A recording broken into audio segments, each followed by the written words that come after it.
লোকজন আমরা জেনেছি তারা মাথায় আঘাত আমরা জেনেছি যে তারা মাদক করছে এবং উদ্যানে যে সর্বোপরি ঢাকা বিশ্ববিদ্যালয়ে যে গণনিরাপদ ক্যাম্পাস হিসাবে দীর্ঘদিন যাবৎ যে অবস্থা বিরাজ করছে তারই পরিচালনা করেছে শরীর উদ্যান আমরা বারবারই অবগত করেছি এটি অনিরাপদ স্থান রয়েছে যেখানে মাদক সেবন প্রকাশ্যে এবং রাতের মাদক সেবন তারই প্রতিফলন করেছে বলে আমরা এখন বলেছি। আমরা তদন্ত শেষ হওয়ার আগ পর্যন্ত আমরা সুরাহা পাচ্ছি না, আমরা জেনেছি সেটা আমরা বলছি। কিন্তু এর পিছনে আরও কোনো রহস্য রয়েছে কিনা সেটি আমরা আর ইতিমধ্যে তাৎক্ষণিকভাবে আমাদের অবগত করেছে যে তারা ইতিমধ্যে সেভাবে করছে তাদের ঘোরার জন্য রাতের মধ্যে আমরা জানতে পারবো। কিন্তু মূল যে বিষয়টা সেটি হল ঢাকা বিশ্ববিদ্যালয় অনিরাপদ ক্যাম্পাস যে হয়েছে 4-5 যদি অফ করে দেখেন আপনি ঢাকা বিশ্ববিদ্যালয়ের ভবন থেকে আপনি যদি সুপ্রিয়া খামার ফল বলেন এই স্পটটা আপনি দেখবেন অবস্থান একইভাবে এই উদ্যান সংলগ্ন এলাকা শাহবাগ থেকে চত্বর পর্যন্ত যান দেখবেন যে এখানে মাদকের অভয়ারণ্য গড়ে উঠেছে। এই অবস্থা ছিল না সর্বশেষ পর্যায়ে প্রশাসনের যে একটি দুর্বল অবস্থা বিরাজ করছে তার উপরে রাজনৈতিক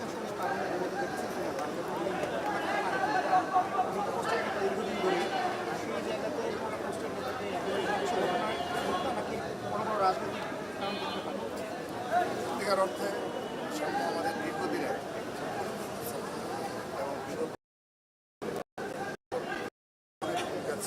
জুলাই আগস্ট আন্দোলন এবং আপনার সহপাঠীদের মধ্যে জনপ্রিয় এবং মেধাবী আছে। আমরা এখনই এর পিছনে রাজনীতি করছি, আমাদের সহকর্মীকে আমরা হারিয়েছি, সেজন্য আমরা এর পিছনে কোনো কারণ বুঝতে চাই না। আমরা আমাদের সহপাঠী আমাদের সহযোগিতা হত্যা বিচার দাবি করছি। যে বা যারা ছেড়ে দিচ্ছি তারা তো সুষ্ঠু তদন্তের মাধ্যমে আমরা আমাদের সহযোগিতা পেয়েছি। আমরা এখনই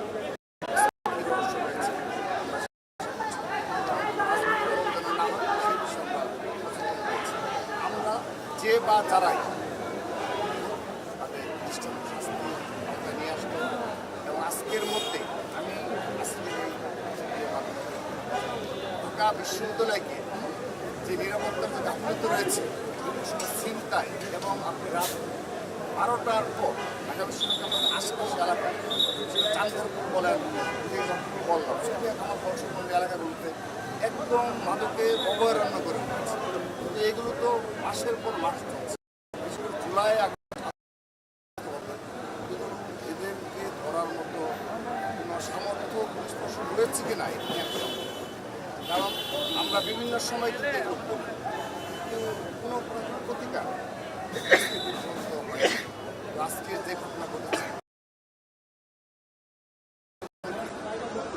নিরাপত্তা বলয়ের মধ্যে নিয়ে আসতে হবে এবং এখানে ঢাকা বিশ্ববিদ্যালয়ের শিক্ষার্থীরা নিরাপদে যাতায়াত করতে পারে, সেখানে যেন নিরাপদে যাতায়াতকালে সামান্যতম কোনো ছিনতাইকারী কিংবা মাদক শিল্পীদের একজনের প্রবেশ যেন করতে না পারে সেই ধরনের ব্যবস্থা করবো।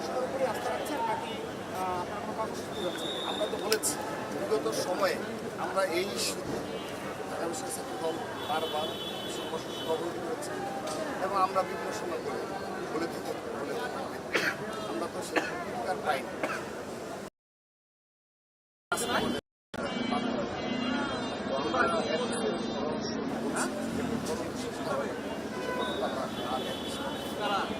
জেনেছি সেটুকু আমাদের বক্তব্য। আবারও বলছি এই ঢাকা বিশ্ববিদ্যালয় অনিরাপদ ক্যাম্পাস হিসেবে অলরেডি এই মাদক সেবী এবং ছিনতাইকারীদের অভয়ারণ্য গড়ে উঠেছে ঢাকা বিশ্ববিদ্যালয়ের চারপাশে। বিশেষ করে আপনি স্পটগুলো বললাম বিশ্বাস করে আজকের এই ঘটনার পর পুলিশ প্রশাসন এবং বিশ্ববিদ্যালয় প্রশাসন কাজ করে এই সুরক্ষা উদ্যানকে নিরাপত্তা ছোট্ট করে যদি একটু বলতেন আপনার কথা কিন্তু বিশ্ববিদ্যালয় এবং ঘটনা ঘটেছে এই বিষয়টা জানতে চাই যে আপনারা আসামি গ্রেপ্তারের ব্যাপারে সুনির্দিষ্ট কোনো আলটিমেটাম দেবেন কিনা, কারণ প্রশাসন এবং বিশ্ববিদ্যালয় কর্তৃপক্ষ উভয়েরই গাফলতির কারণে আজকের এই হত্যা, তো সে কারণে আপনারা কোনো আলটিমেটাম দেবেন কিনা? এর পেছনে অবশ্যই একটা গাফিলতি রয়েছে, কারণ আপনি দেখেন যে এটি কিন্তু এমন ঘটনা যে আজকের বিচ্ছিন্ন ঘটনা ঘটেছে। এই সর্বশেষ সময়েও আমরা দেখেছি আমাদের অনেকজন ছাত্রী বোনেরা রয়েছে, তাদের চিন্তায় কবলে পড়েছে। এই ঢাকা বিশ্ববিদ্যালয় এরিয়াতে এই যে এই গোলচত্বর থেকে টিএসসি অর্থাৎ এই বাংলা একাডেমি খুবই ঝুঁকিপূর্ণ এলাকা হিসেবে বিবেচিত হয়। জেনারেল স্টুডেন্ট অবগত রয়েছে, বিশ্ববিদ্যালয়ের প্রশাসন তো নিশ্চয়ই অবগত রয়েছে, কোনো প্রকার কোনো ব্যবস্থা গ্রহণ করা হয়েছে হয়নি।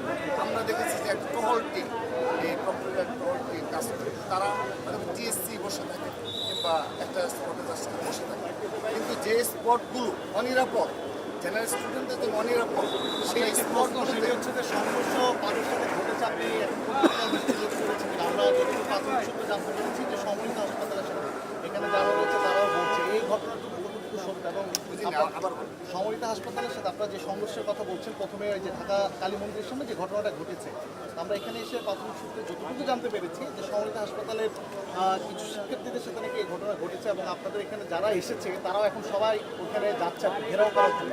এই ব্যাপারে কতটুকু সত্য একটু যদি ক্লিয়ার করে বলতেন যে আসলে সংঘর্ষ কাদের সাথে কাদের হয়েছে। এখানে আমরা সত্যিকার অর্থে যে দুজন ছাত্র ছিল তাদের সাথে আমাদের কথা হয়েছে, তারাও আমাদের যতটুকু জানিয়েছে আমরা সেই বক্তব্যের উপরে বিশ্বাস করেছি। এবং আমি এখন পর্যন্ত ছাত্রদের দায়িত্বশীল ভূমিকা পালন করছি।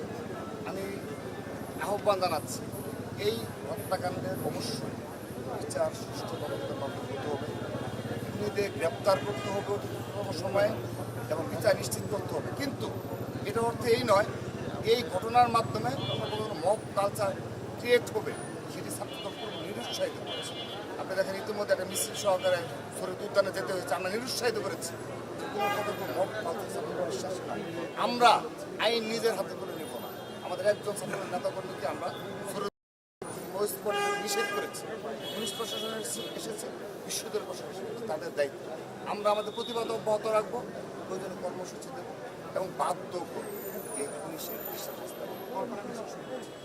অবশ্যই সাম্য খুবই জনপ্রিয় এবং খুব শান্ত মেধাবী একটা